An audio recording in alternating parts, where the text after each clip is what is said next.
Hello! Andito na naman ang inyong farm mom. For today's video, ituturo ko sa inyo on how to graft bougainvillea. So, ito yung aking grafted bougainvillea. Ito yung result ng aking ginawa last time.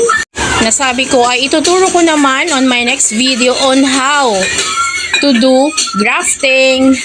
Ang una nating kailangan in grafting ay ang gagamitin nating rootstock o yung ating dudugtungan. Pangalawa, the scion or yung ating idudugtong.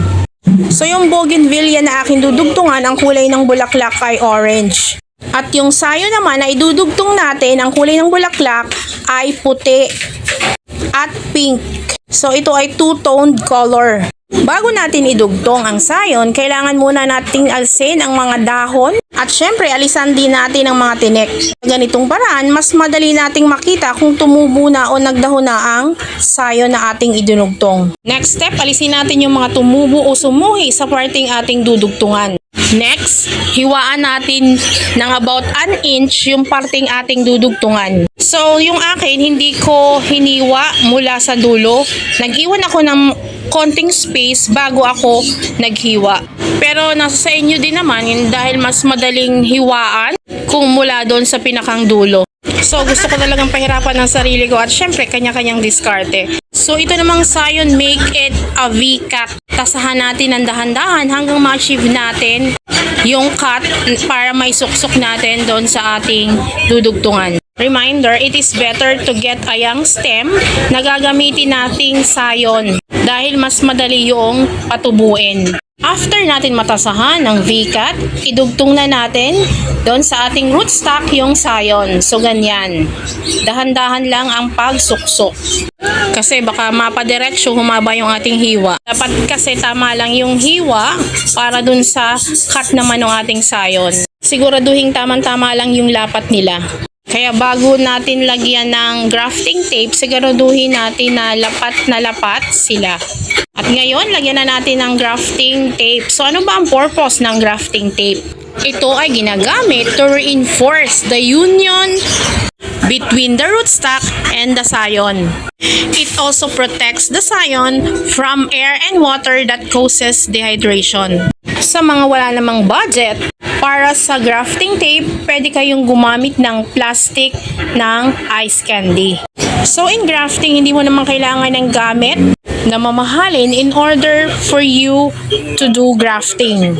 Kung wala kang grafting tape, sabi ko nga pwede kayong gumamit ng ice candy plastic or any plastic that's similar to this. Sa pagkakat, pwede kayong gumamit ng gunting. Sa paghihiwa, pwede kayong gumamit ng blade or any materials na meron lang kayo sa bahay. So ano naman ang importance ng grafting? Kung halimbawa ang igagraft natin ay bougainvillea. So tulad nitong aking grinaft, sa isang rootstock, pwede tayong makagawa or makapag-produce ng kahit ilang kulay ng bulaklak. Tulad nitong aking ginagawa, kung tutusin, 3 kulay ito dahil yung isang idinugtong natin ay two-tone color at yung isa naman ay orange. And later on, pwede pa nating dagdagan ng ibang kulay. So, in result, mas madaming kulay, mas magandang tingnan. At kung ininegosyo natin, mabibenta natin ng mahal. Kasi yung mga nakikita ko online, napakamamahal. 1,000, depende pa dun sa ginamit na rootstock.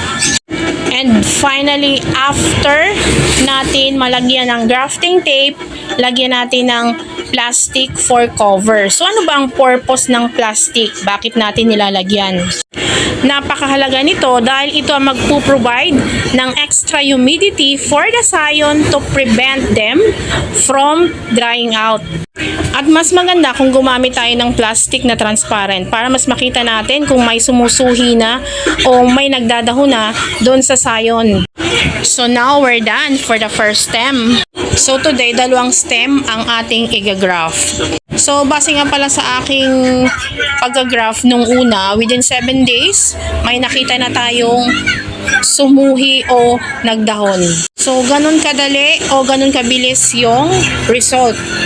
So after natin matapos yung grafting, ilagay natin sa shady area or kung exposed man sa araw, takpan natin ng paper cup. So ito naman yung second stem natin na iga-graft para mas madaming bulaklak syempre.